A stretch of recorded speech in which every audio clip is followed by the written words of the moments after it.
Hello दोस्तों, स्वागत है आप सभी का स्टडी विथ अमन सिंह में। आज हम लोग पढ़ने वाले हैं भूगोल के बारे में। पिछले क्लास में हम लोगों ने देखा था ऋतु परिवर्तन के बारे में। आज हम लोग देखेंगे पृथ्वी की उत्पत्ति के बारे में, यानी कि पृथ्वी की उत्पत्ति कैसे हुई है उसके बारे में चर्चा करेंगे। यानी कि पृथ्वी की उत्पत्ति, पृथ्वी की उत्पत्ति के बारे में हम लोग आज देखेंगे। यानी कि किस तरह से पृथ्वी की उत्पत्ति हुई है, यानी कि ग्रहों की उत्पत्ति के बारे में हम लोग देखेंगे। तो अगर ग्रहों की उत्पत्ति की अगर हम बात करें तो इसमें दो प्रकार का कथन देखने को मिलता है। एक जो है वह है प्रारंभिक विचारधारा और एक जो है आधुनिक विचारधारा। यानी कि कुछ जो पहले की बात करें प्रारंभिक विचारधारा के, तो इसमें जो दार्शनिक थे इन्होंने बताया कि किस तरह से पृथ्वी की उत्पत्ति हुई है। और अगर आधुनिक की बात करें तो इसमें जो वैज्ञानिक है इन्होंने बताया कि पृथ्वी की उत्पत्ति कैसे हुई है। तो इस दोनों कथन के बारे में हम चर्चा करेंगे। तो अगर बात करें इसकी, तो एक जो है इसमें एक जो है प्रारंभिक विचारधारा, प्रारंभिक विचारधारा,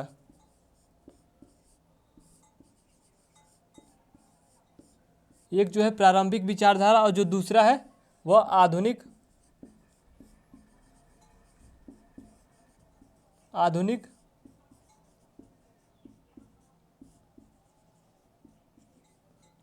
आधुनिक विचारधारा। अगर बात करें प्रारंभिक विचारधारा की तो इसमें लगभग 4 दार्शनिक हमको देखने को मिलता है जिन्होंने अलग अलग वस्तु के आधार पर बताया कि पृथ्वी की उत्पत्ति इस तरह से हुई है।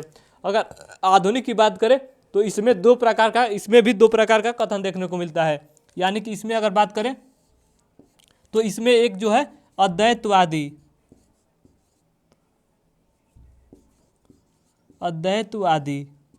और एक जो है वह द्वैतवादी।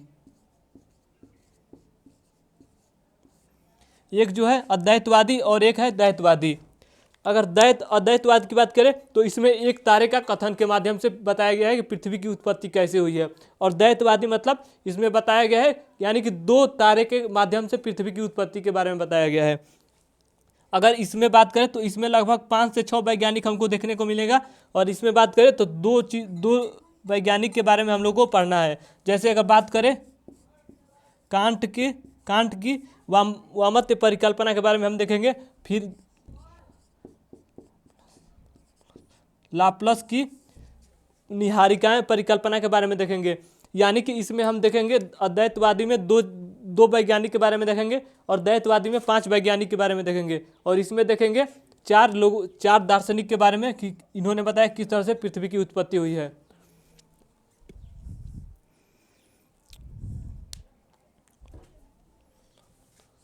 तो हम लोग इसके बारे में देखेंगे यानी प्रारंभिक विचारधारा में।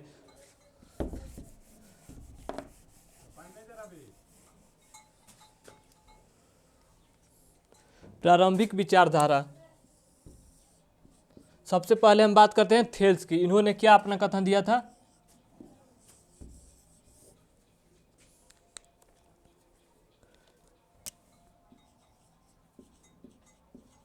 यानी कि थेल्स, इन्हें ज्यामिति का जनक माना जाता है। यानी कि इन्हें ज्यामिति का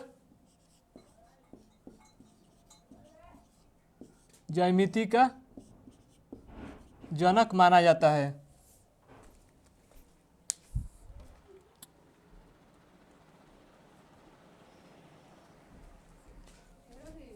इन्हें बात करें तो ज्यामिति का जनक माना जाता है। यह एक यूनान के दार्शनिक थे। यानी कि सबसे पहले हम लोगों ने देखा थेल्स के बारे में, इन्हें ज्यामिति का जनक माना जाता है। यह थे यूनान के एक दार्शनिक थे। इन्होंने जो बताया था पृथ्वी की उत्पत्ति के बारे में, तो इन्होंने बताया था कि जल के कारण ही, जो जल है उसके कारण ही पृथ्वी की उत्पत्ति हुई है। यानी कि जो सारा जल है उसको सूखने के बाद ही पृथ्वी की उत्पत्ति हुई है। तो हम लोगों ने दार्शनिक के बारे में देखा। थेल्स जो दार्शनिक थे इन्हें ज्यामिति का जनक माना जाता है। यह जो थे यूनान के एक दार्शनिक थे। इन्होंने बताया जो पृथ्वी की उत्पत्ति हुई है वह जल के कारण हुई है। अब हम दूसरे बात करते हैं अलेक्जेंडर के बारे में।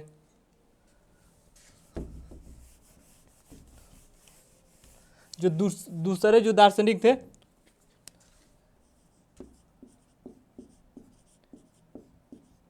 वह थे एलेक्जेंडर। यह जो थे वह थेल्स के, यह जो थे थेल्स के शिष्य थे। यानी कि अलेक्जेंडर जो थे वह थेल्स के शिष्य थे। इन्होंने सबसे पहले ही मानचित्र बनाया था। इन्होंने ही सबसे पहले पृथ्वी की जो दूरी है उसकी माप की थी। यानी कि जो पृथ्वी की दूरी है सबसे पहले अलेक्जेंडर ने ही मापा था। अगर इनकी बात करें तो यह एक बहुतवाद थे, यानी कि बहुतवाद थे। इन्होंने बताया कि जो पृथ्वी की उत्पत्ति हुई है वह असल में सबसे पहले जो अग्नि था वह अग्नि से पहले सबसे पहले जल में चेंज हुआ। यानी कि जल में चेंज हुआ, फिर उसके बाद से पृथ्वी की उत्पत्ति हुई है। यानी कि फिर जो जल है वह उसके कारण ही पृथ्वी की उत्पत्ति हुई है। तो हम लोगों ने थेल्स के बारे में देखा, फिर अलेक्जेंडर के बारे में देखा। यह जो थे थेल्स के शिष्य थे। इन्होंने बताया कि जो पृथ्वी की उत्पत्ति हुई है सबसे पहले जो अग्नि था वह जल में चेंज हुआ और फिर जल के सूखने के बाद ही पृथ्वी की उत्पत्ति हुई है।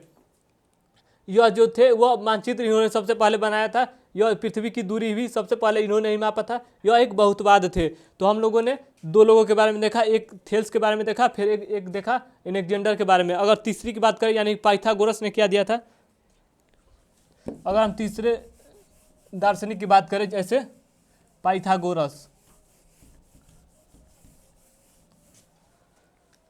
अगर हम बात करें पाइथागोरस की,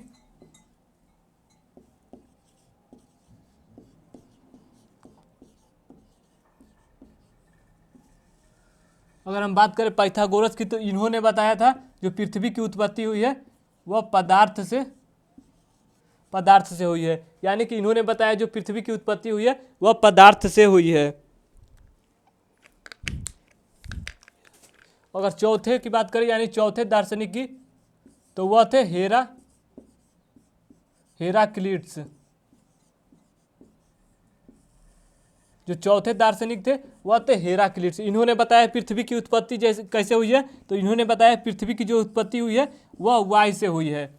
तो हम लोगों ने चार दार्शनिक थे उनके बारे में देखा। एक थेल्स थे, इन्होंने थेल्स ने बताया था कि जो पृथ्वी की उत्पत्ति हुई है जल से हुई है। और दूसरा देखा अलेक्जेंडर के बारे में, इन्होंने बताया यानी यह बहुतवाद थे। इन्होंने बताया जो पृथ्वी की उत्पत्ति हुई है सबसे पहले जो अग्नि था वह जल में चेंज हुआ और फिर जल के कारण ही पृथ्वी की उत्पत्ति हुई है। अगर बात करें पाइथागोरस की तो इन्होंने बताया जो पृथ्वी की उत्पत्ति है वह पदार्थ से हुई है। यानी कि जितने भी पदार्थ हैं उसके कारण ही पृथ्वी की उत्पत्ति हुई है। और एक थे हेराक्लिट्स, इन्होंने बताया जो पृथ्वी की उत्पत्ति हुई है वह वायु के कारण हुई है। तो हम लोगों ने जो जो प्रारंभिक विचारधारा था उसके बारे में देखा, यानी कि दार्शनिक ने बताया किस तरह से पृथ्वी की उत्पत्ति हुई है। अब हम चर्चा करेंगे कि आधुनिक विचारधारा के बारे में, यानी कि आधुनिक लोगों ने किस तरह से बताया कि विचारधारा मतलब किस तरह से पृथ्वी की उत्पत्ति हुई है। आधुनिक में बात करें तो इसमें दो प्रकार का था, एक अद्वैतवादी एक द्वैतवादी। तो हम लोग आज चर्चा करेंगे अद्वैतवादी के बारे में, यानी कि इसमें हम लोगों को दो वैज्ञानिक के बारे में देखना है।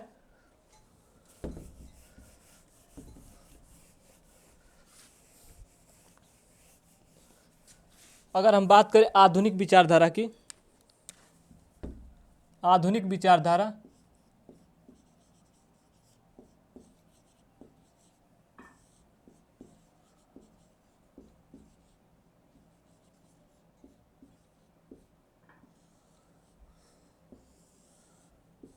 अगर हम बात करें आधुनिक विचारधारा की तो इसमें दो प्रकार का था, एक अद्वैतवादी यानी कि एक तारे का कथन, एक था दो तारे का कथन यानी कि द्वैतवादी। तो हम लोग आज देखेंगे इसमें दो प्रकार का था, एक था अद्वैतवादी और एक जो था द्वैतवादी।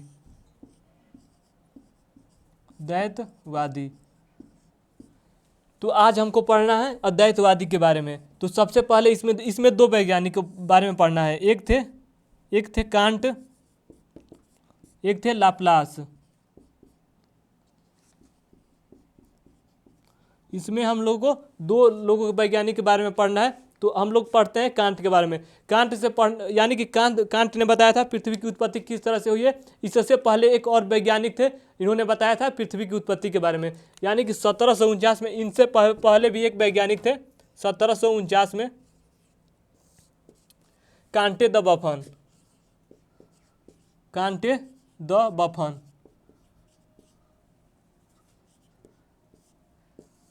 यानी कि कांट से पहले भी एक वैज्ञानिक थे कांटे द भवन। इन्होंने बताया था कि पृथ्वी की जो उत्पत्ति हुई है वह असल में जो धूमकेतु और सूर्य के टकराने से हुई है। यानी कि इन्होंने बताया था जैसे सूर्य है, सूर्य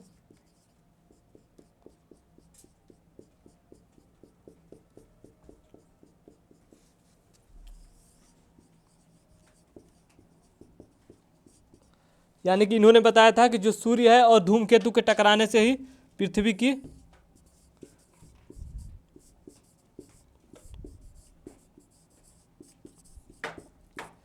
जो धूमकेतु है वह सूर्य से टकराने के कारण ही पृथ्वी की उत्पत्ति हुई है। यानी कि कांट से पहले भी एक वैज्ञानिक थे कांटे द भवन। इन्होंने 1749 में बताया था कि पृथ्वी की जो उत्पत्ति हुई है वह सूर्य के टकराने से। यानी कि ग्रहों की उत्पत्ति की बात करें तो इन्होंने बताया था कि जो सूर्य है उससे एक धूमकेतु था वह आकर टकरा जाता है, जिससे यहाँ से छल्ले निकलते हैं और यही जो है वह ग्रह की उत्पत्ति यानी कि पृथ्वी की उत्पत्ति करती है। यानी कि ग्रह में भी तो पृथ्वी आ जाएगा, तो यानी कि सभी ग्रहों की उत्पत्ति इन्होंने बताया कांटे द भवन ने कि ग्रहों की उत्पत्ति इस तरह से हुआ है। लेकिन कुछ समय के बाद यानी कि कुछ समय के बाद कांट आते हैं। इन्होंने 1755 में इन्होंने बताया कि पृथ्वी की उत्पत्ति किस तरह से हुई है। यानी कि 1749 में तो कांटे द भवन ने बताया था कि सूर्य से एक धूमकेतु आकर टकरा जाता है जिससे पृथ्वी यानी कि ग्रहों की उत्पत्ति होती है। लेकिन कुछ समय के बाद यानी 1755 में कांट कुछ अलग बताते हैं, तो उसके बारे में हम देखते हैं।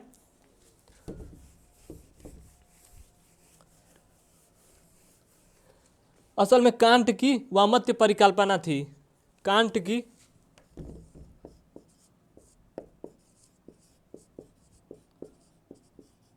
वामत्य परिकल्पना असल में इन्होंने जो बताया था वह निहारिकाओं का आधार मानकर बताया था।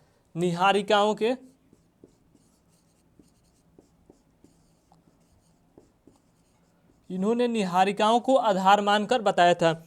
असल में निहारिका जो होती है वह धूल कण से मिलकर बनती है और इसमें गुरुत्वाकर्षण के कारण यह चक्कर लगाती रहती है। इसके बारे में हम लोगों ने पिछले क्लास में देख ही लिया है। अगर निहारिकाओं की बात करें तो कांट ने बताया था कि अगर जैसे निहारिका चक्कर लगा रही है तो इनकी गति उस समय बहुत ही तेज थी। यानी कि चक्कर लगाने के दौरान इनकी गति बहुत ही तेज थी, जिसके कारण से इसमें ऊष्मा निकलने लगी थी।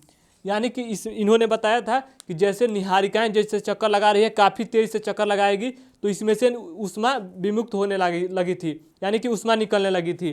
जैसे कोई भी चीज़ है अगर इसको घुमाया जाए काफ़ी तेज से तो यह गर्म होकर इसमें से ऊष्मा निकलने लगेगी। तो इन्होंने ऐसा ही बताया था कि जैसे निहारिकाएँ हैं तो वह काफ़ी तेज़ी से चक्कर लगा रही थी और उसके वजह से ही यह इसमें से ऊष्मा निकलने लगी थी।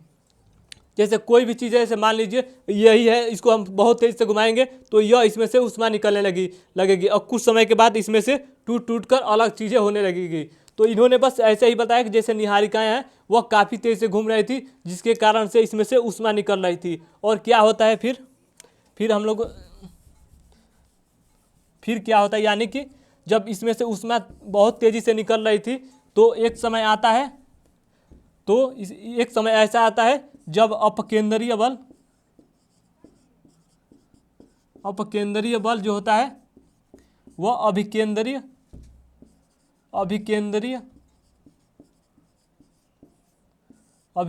बल से ज़्यादा हो जाता है। यानी कि इन्होंने बताया जो निहारिकाएं थी वह चक्कर लगा रही थी और चक्कर लगाने के दौरान इसमें से ऊष्मा काफ़ी तेज़ी से निकल रही थी, जिसके कारण से जो अपकेंद्रीय बल था वह अभिकेंद्रीय बल से ज़्यादा हो गया। अगर अपकेंद्रीय बल की बात करें तो अपकेंद्रीय बल क्या होता है, जैसे यह अपकेंद्रीय बल जैसे है तो अपकेंद्रीय जो बल होता है वह बाहर की तरफ बल लगाता है। यानी कि जैसे कोई व्यक्ति है वह वृत्ताकार पथ पर चक्कर लगा रहा है। जैसे मान लीजिए कोई व्यक्ति है वह सीधे रेखा में जा रहा है और कहीं मोड़ आता है तो कभी ऐसा एहसास होता है कि यह जो व्यक्ति है वह इस तरह से मुड़ता है लेकिन अगर कोई पीछे व्यक्ति बैठा है तो कभी कभी ऐसा लगता है कि वह जो व्यक्ति है वह इस तरह से गिरने वाला है। तो यानी कि एक तरफ ऐसा महसूस होता है कि बाहर से कुछ बल लग रहा है, उसको ही बोला जाता है अपकेंद्रीय बल। इसको हम बाद में पढ़ेंगे। और एक होता है अभिकेंद्रीय बल, यानी कि अगर हम किसी मोड़ पर इस तरह से घूमते हैं तो जो घूमता है व्यक्ति वह इस तरह से यानी कि केंद्र की तरफ घूमने लगता है, यानी कि बीच में यानी कि एक अंदर से बल लगता है, उसको अभिकेंद्रीय बल बोलते हैं। यानी कि अभिकेंद्रीय बल मतलब अंदर की तरफ बल लगता है, और जो अपकेंद्रीय होता है वह बाहर की तरफ बल लगाता है। तो हम लोग देख रहे हैं कांट की वामत्व परिकल्पना के बारे में। तो इन्होंने बताया था कि इन्होंने बताया जो निहारिकाएं चक्कर लगा रही थी तो इसमें से विमुक्त मात्रा में ऊष्मा निकलती थी, ऊष्मा निकल रही थी, और जो अपकेंद्रीय बल था वह अभिकेंद्रीय बल से ज़्यादा हो गया, जिसकी वजह से इसमें से अलग अलग छल्ले निकलने लगे। जैसे हमने बताया था, जैसे यही मार्कर है, अगर इसको हम काफ़ी तेज़ से घुमाएंगे तो इसमें से गति के कारण इसमें से ऊष्मा निकलने लगेगी, और जो एक समय ऐसा आएगा तो यहाँ से कुछ चीज़ें निकल के मतलब दूर जाने लगेगी। तो ऐसा ही कुछ हुआ, यानी कि निहारिकाएं जब काफ़ी तेज़ से चक्कर लगा रही थी तो इसमें से अलग अलग पार्ट छल्ले की तरह निकलने लगे। जैसे मान लीजिए ये निहारिकाएं थी तो इसमें से अलग अलग छल्ले निकलने लगे। तो इन्होंने बताया जो कांट की वामत्व परिकल्पना है, इन्होंने बताया ग्रहों की उत्पत्ति इसी कारण से हुई है, यानी कि जो छल्ले बाहर निकले हैं वह उसी में से पृथ्वी है, और यही जो है वह पृथ्वी की यानी कि ग्रहों की उत्पत्ति इसी कारण से हुई है। और एक थे लाप्लास, यानी कि इन्होंने कुछ अलग नहीं बताया, इन्होंने ऐसा ही कुछ बताया, उनके बारे में देखते हैं। यानी कि कांट के बारे में हम लोगों ने देख लिया, अब देखते हैं लाप्लास के बारे में।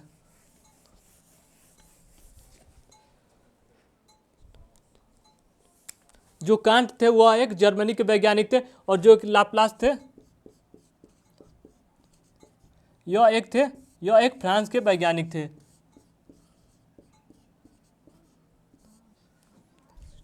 यह एक पुस्तक लिखे थे लगभग 1796 में, the system of the world.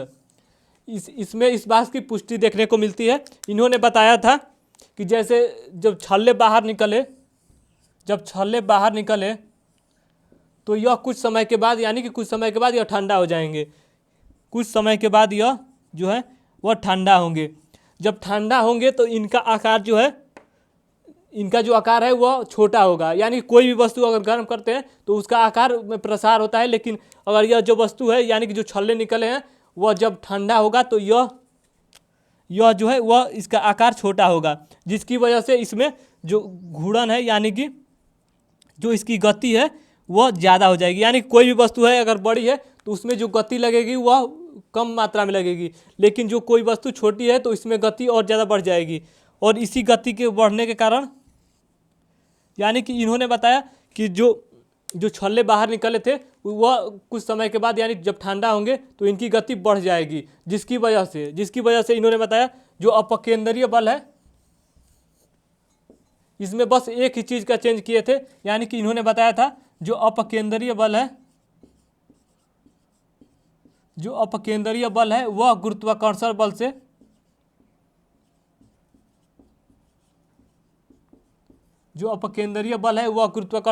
अधिक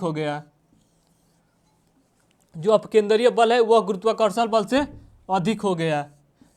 और जिस तरह से छल्ले बाहर निकले थे उसी के कारण पृथ्वी की उत्पत्ति होती है। तो इन्होंने कुछ अलग नहीं बताया था, इन्होंने बताया था जैसे छल्ले बाहर निकले थे तो वह कुछ समय के बाद ठंडे होंगे, जब ठंडे होंगे तो इसमें जो गति है वह और बढ़ जाएगी, और जो गति बढ़ने के कारण जो अपकेंद्रीय बल होगा वह गुरुत्वाकर्षण बल के ज़्यादा अधिक हो जाएगा, जिससे पृथ्वी की यानी कि ग्रहों की उत्पत्ति के बारे में इन्होंने अपना विचार दिया था। यानी कि इन्होंने एक पुस्तक लिखा था the system of the world, उसमें 1796 में यह पुस्तक लिखे थे।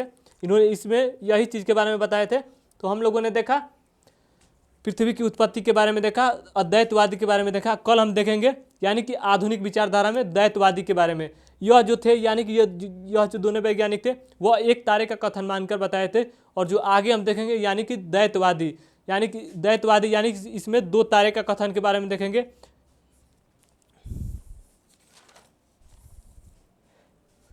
यानी कि हम लोग कल देखेंगे द्वैतवादी के बारे में, चैम्बरलिन और जो माल्टन है उसकी ग्रहाणु परिकल्पना के बारे में देखेंगे, और फिर आगे देखेंगे। तो आज के लिए बस इतना ही। धन्यवाद।